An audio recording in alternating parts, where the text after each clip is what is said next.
8 grade अभ्यास पुस्तिका कक्षा 8 गणित अध्याय 7 राशियों की तुलना। प्रश्न क्रमांक 1, 35 किलोमीटर का 25 किलोमीटर से अनुपात कितना है? Option D 7:5। प्रश्न क्रमांक 2, किसी संख्या का 4 गुना उस संख्या में कितने प्रतिशत वृद्धि के बराबर? ऑप्शन ए 300% वृद्धि के बराबर।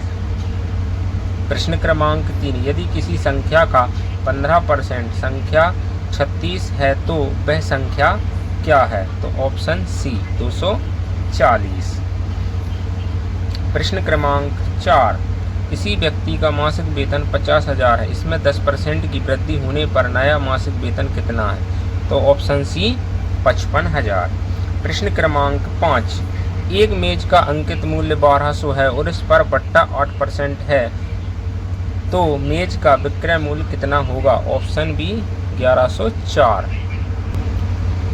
दिया है बट्टा कितना है? 20%, तो हम यहाँ करेंगे बट्टा बराबर है 20%। और जैकेट का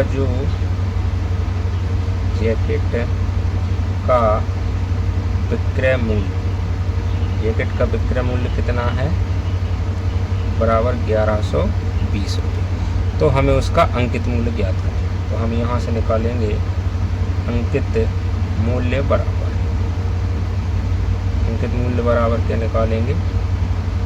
1120 गुणा कोई चीज़ हमेशा कितनी रहती है? 100% रहती। और छूट हमें कितने मिल रही है? 20% की, यानी कि हमें क्या 80% निकालना पड़ेगा। तो हम इसको सॉल्व करते हैं ये, और 2 से इसको काटेंगे, 2 पंजे 10, 2 दूनी 4, 4 से इसको भाग लगाएंगे, 4 दूनी 8 और 8 4 8 32, 280। 5 का इसमें गुणा करेंगे, 280 गुणा 5, तो कितना आ जाएगा?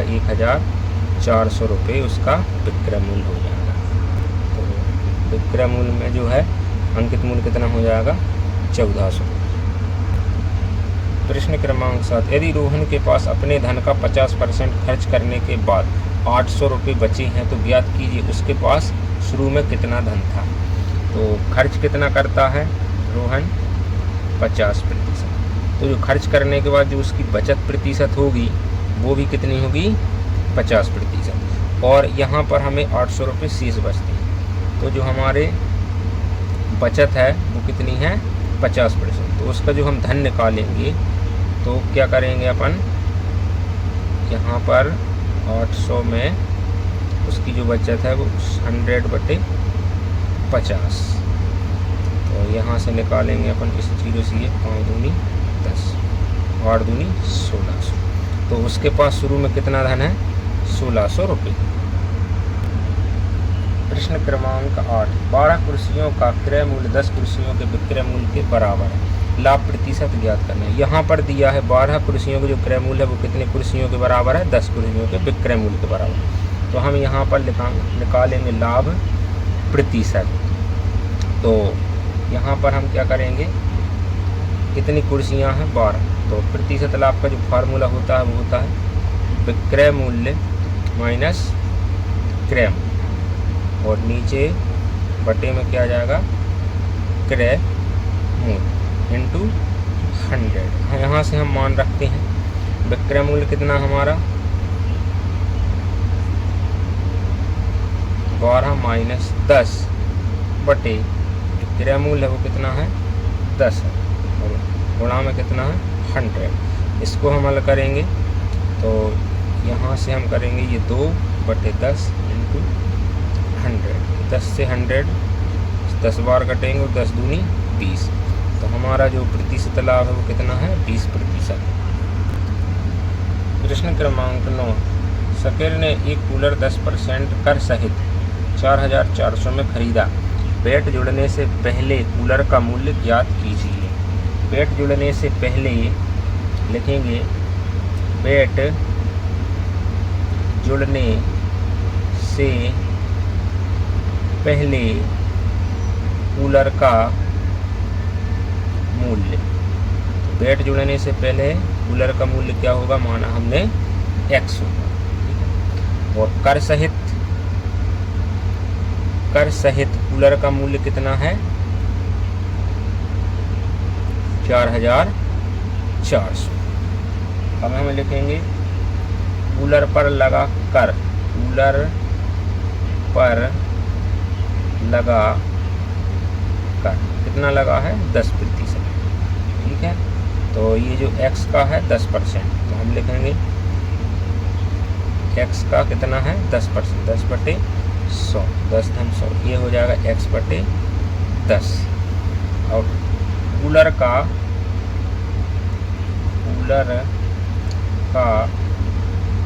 कर सहित मूल्य, तो कूलर का कर सहित मूल्य कितना है 4400। तो यहाँ पर हम इसको हल करेंगे,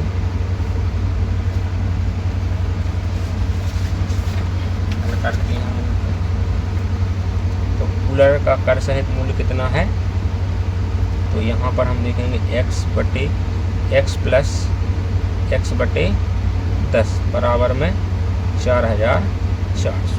इसको सॉल्व करते हैं, 10x + x/10 बराबर 4400।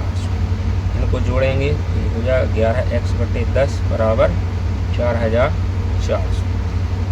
तो यहाँ पर हम x का मान निकालेंगे, 4400 गुणा 10/11, 11 से हम ये 44 4 बार काटेंगे, तो यहाँ पर x बराबर क्या हो जाएगा 400 × 10। तो x का जो मान है वो कितना हो जाएगा 4000।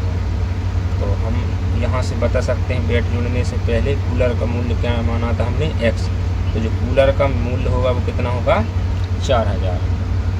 तो यहाँ से हमारा आंसर 4000 इसका आंसर है। प्रश्न क्रमांक 10, ज्योति ने एक वस्तु 4.5% बिक्री कर सहित 3155 में खरीदी। कर से पहले उस वस्तु का मूल्य ज्ञात कीजिए। तो इसको हल करेंगे, तो लिखेंगे कर से पहले वस्तु का मूल्य, कर से पहले वस्तु का मूल्य कितना है x है। वस्तु पर लगा कर, वस्तु पर लगा कर कितना है x वस्तु है और उस पर 4.5 का प्रतिशत का क्या लगा है टैक्स लगा। तो हम इसको हल करेंगे 4.5/100, यहाँ से हम दशमलव हटाएंगे और इसको हल करेंगे तो ये हो जाएगा 9x/20। अब यहाँ देखते हैं कर सहित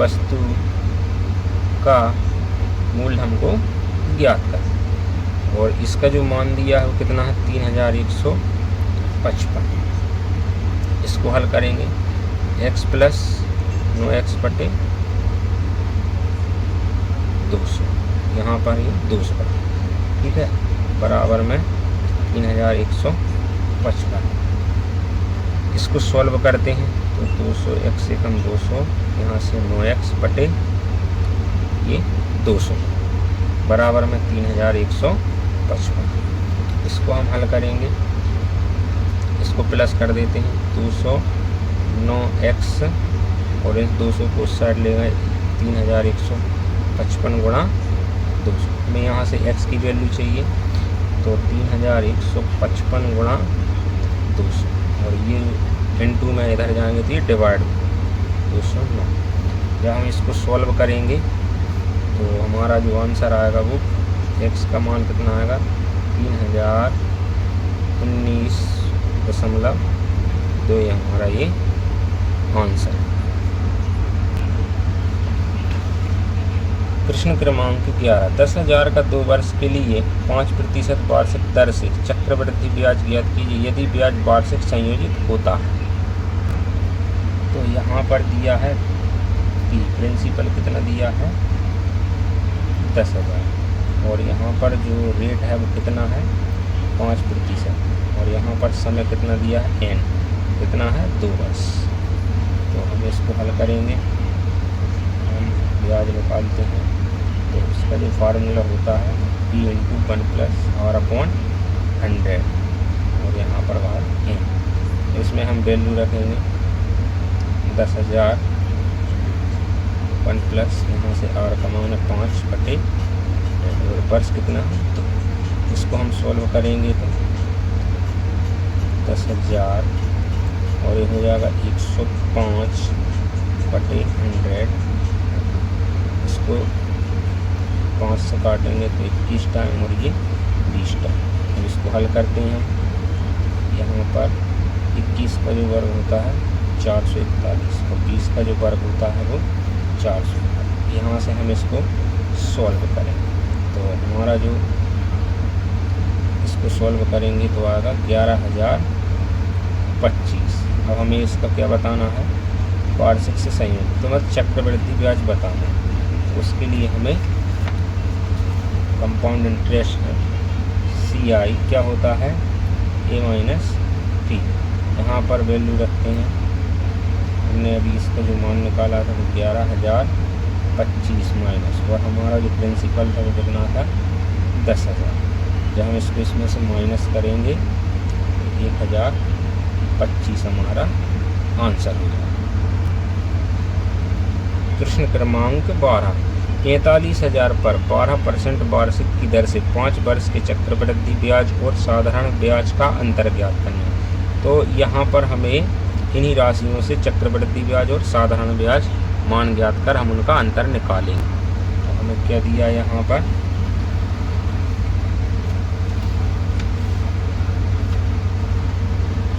P बराबर दिया है 45,000 और हमारी रेट कितना है 12% और जो n है वो कितना है 5 वर्ष। ठीक है, सबसे पहले हमें साधारण ब्याज निकालते हैं। साधारण ब्याज, इसको SI बोलते हैं, सिंपल इंटरेस्ट। इसको निकालेंगे 45,000 गुणा 12 इंटू 5/100। ठीक है, इसको हम हल करते हैं तो यहाँ से ये 12×5 = 60 और हम इसमें इसका गुणा करेंगे तो गुणा करेंगे तो ये हो जाएगा 27,000। अब हम इसका निकालेंगे कंपाउंड, तो यहाँ पर हम फार्मूला लगाते हैं A बराबर P 1 plus R/100 into n। यहाँ पर कितना है 43,000 1 प्लस R का जो मान है वो है 12/। यहाँ पर कितने वर्ष का निकालना है 5 वर्ष का निकालना। तो यहाँ पर हम इसको हल करते हैं, यहाँ हो जाएगा ये 112/100। इसको हम और सरल करते हैं, 112/100 इंटू 112/100 112/100 112/100 और 112/100। हमने इसको लिख लिया है, 5 वर्ष का निकालना है। जब हम इसका जब मान ज्ञात करेंगे तो वो हमारा आएगा 79,305.300। ठीक, हमें मिलकर क्या निकालना है, CI निकालेंगे तो A माइनस P।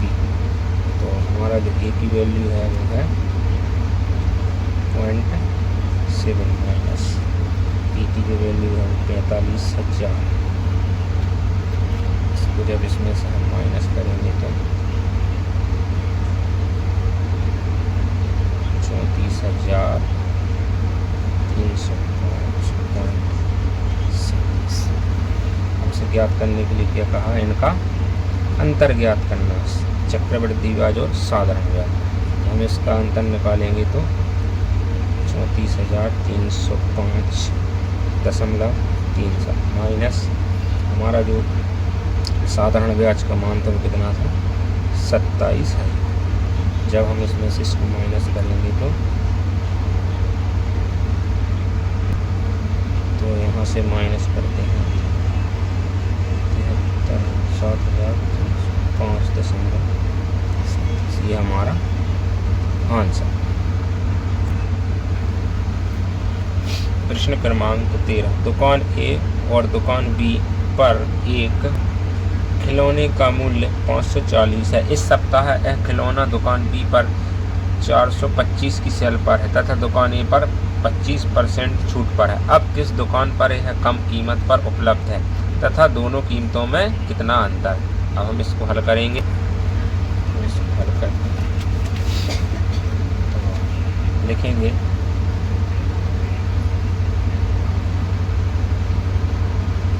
खिलौने का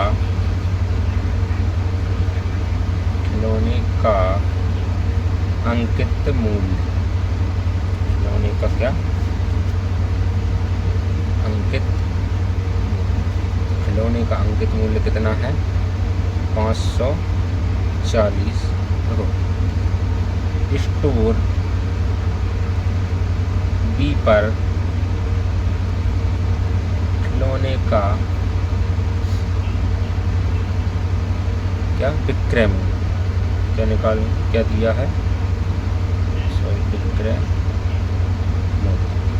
विक्रय मूल्य कितना दिया है 425।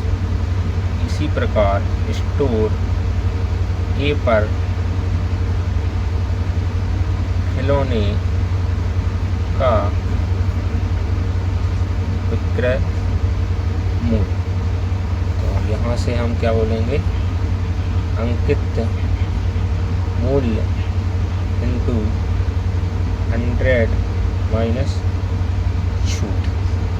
यहाँ पर हम मान रखते हैं अंकित मूल्य 540 गुणा, यहाँ पर हम 100 में से 25% घटाएंगे तो कितना हो जाएगा 75%, और 75 बटे इसको 100 देंगे।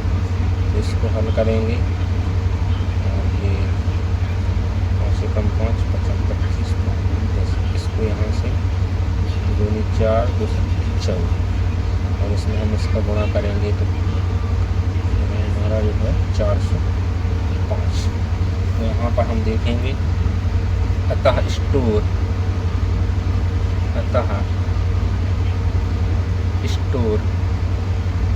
ए पर खिलौने की कीमत कम है, खिलौने की कीमत कम है, क्योंकि जो बी का विक्रय मूल्य है वो कितना है 425, जबकि हमारा ए का जो विक्रय मूल्य कितना है 405 रुपये। तो अब इसका हम अंतर भी ज्ञात करते हैं कि भाई इसमें कितने रुपए का अंतर है। तो हम जानते हैं बी स्टोर कितने में बेचता है कोई चीज़ 425 में, जबकि ए से 405 में। तो इसमें हम देखेंगे कि 20 रुपये का क्या आ रहा है डिफरेंस है। तो ये हमारा आंसर है। अब देखते हैं प्रश्न क्रमांक 14, 2% वार्षिक की दर से बढ़ते हुए 2023 के अंत में एक गांव की जनसंख्या 37,500 हो गई। वर्ष 2025 के अंत में जनसंख्या कितनी होगी। तो हम यहाँ पर मानते हैं ए बराबर कितना है, जो फार्मूला लगाएंगे वो हम ये वाला फार्मूला यहाँ पर लगाते हैं। तो यहाँ पर जो है मान कितना दिया है 37,500, और 1+8 जो है 2% की रेट से बढ़ रही है, और कितने वर्ष के अंत में कह रहा है 2023 से 2025। तो हमको इसका समय 2 वर्ष लेंगे। अब हम इसको हल करते हैं। 37,500 ये हो जाएगा 102/100, ये 2 वर्ष। अब इसको सॉल्व करते हैं तो इसे 2 से सॉल्व करेंगे तो 2 × 5 = 10, 2 × 1 = 2, और ये 2 × 5 = 10, तो ये 2। अब इसको लिखते हैं 37,500, और इसका जो वर्ग है इसको 2 बार लिख देते हैं, और 50 को 50 का। अब हम इसको सॉल्व करेंगे, ये 0 काट देते हैं, और जब हम इसको हल करेंगे तो इसका जो आंसर होगा वो 39,015। तो लिखेंगे वर्ष 2025 के अंत में जनसंख्या है, जनसंख्या कितनी होगी, 39,015 होगी। प्रश्न क्रमांक 15, अपने परिवार की मासिक व्यय का रिकॉर्ड रखने हेतु अपने माता पिता से चर्चा कीजिए और नीचे गई अनुसार जांच पुस्तिका बनाएं। आप अपनी दृष्टियों को बदल सकते हैं। तो यहाँ पर हम जो माह है वो जनवरी मान लेते हैं, जनवरी, ठीक है। और यहाँ पर हम मानते हैं हमारी जो मासिक आय कितनी है, 50,000 है। अब यहाँ पर हम मकान किराया 5,000 और जो एजुकेशन है इसमें हम 10,000 और हमारा किराने पे हमारी जो खर्च होता है वो कितना होता है, 10,000। गैस और बिजली, और गैस और बिजली मान लेते हैं भाई 5,000। फल सब्जी में हमारा 2,000 और जो मोबाइल का खर्चा है वो 1,000, मनोरंजन है वो 2,000 और जो अन्न है उसमें हम 5,000 खर्चा करते हैं। तो इसका जो कुल योग है वो कितना है, 40,000 होगा। अब यहाँ से हम देखते हैं पहला प्रश्न, कुल आय का कितने प्रतिशत शिक्षा पर व्यय किया जाता है। तो शिक्षा पर कितना व्यय होता है, 10,000। और कुल आय का है तो कुल हमारी जो मासिक आय कितनी है, 50,000 और हमें इसका प्रतिशत निकालना है। तो यहाँ से हम यहाँ 5 से ये 10, तो कितने प्रतिशत व्यय करते हैं हम शिक्षा को, 20%। दूसरा प्रश्न, परिवार की आय का कुल कितने प्रतिशत भाग। हम यहाँ देखते हैं कि हमारा खर्चा कितना हो गया, 40,000। तो बचत कितनी हो रही हमको, तो हम यहाँ निकालेंगे 50,000 माइनस 40,000, तो हमें कितनी बचत हो रही है, 10,000। इसी का फिर वो हम प्रतिशत निकालना, तो कुल प्रतिशत निकालेंगे, तो इसको हम सॉल्व करेंगे वापस, तो वही हमारा 20%। प्रश्न दूसरा का जो भी आंसर है वो हम 20% बचत करते हैं। आप अपने परिवार की बचत कैसे बढ़ा सकते हैं, तो हम अपने परिवार की बचत है जो व्यय है उसको हम थोड़ा कम करके भी हम परिवार की आय बढ़ा सकते हैं। तो यहाँ पर हमारा आंसर हो जाएगा। वीडियो को लाइक एंड सब्सक्राइब करें। धन्यवाद।